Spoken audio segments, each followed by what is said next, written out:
दागी हमरा गलिया प फेरू बाधिया न उठल लिया प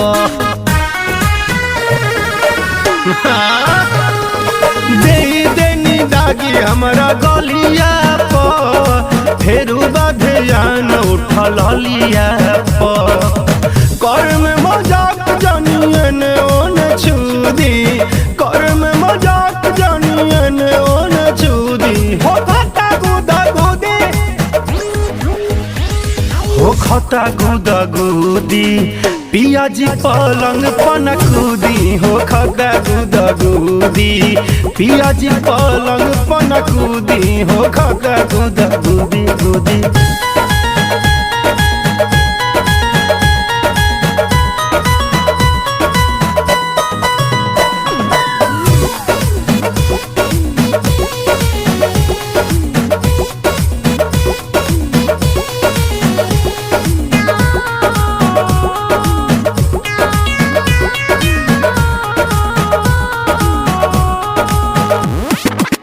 मीठी मीठी बात बोल के दी जानी झांसा हमारा में ज्यादा सटाई जानी लासा हर घर ठीक नहीं लागेला तमाशा रौरा तो सोरह घरी ओही के नासा पाटी ना मीठी मीठी बात बोल के दी जानी झांसा हमारा में ज्यादा सटाई जानी लासा हर घर ठीक नहीं लागेला तमाशा रहुआ तो सोरह घरी ओही के नासा जनी सट के रही दूरे हट के रही जनी सट के रही दूरे हट के रही भीतर से हो जाता मन हुदहुदी भीतर से हो जाता मन हुदहुदी हो खता गुदा गुदी हो खता गुदा गुदी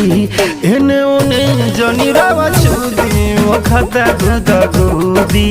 पियाजी पलंग पन कूदी हो खता गुदा गुदी गुदी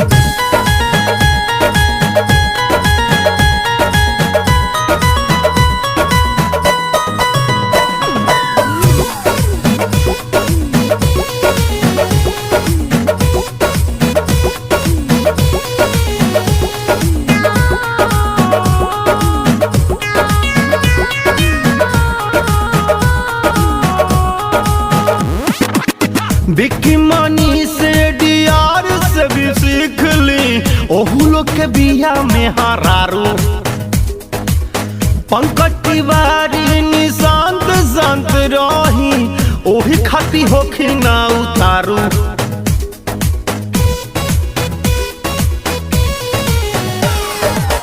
बिक्की मानी से उमकार से भी सीख ली ओहू लोग के बिया में हरारू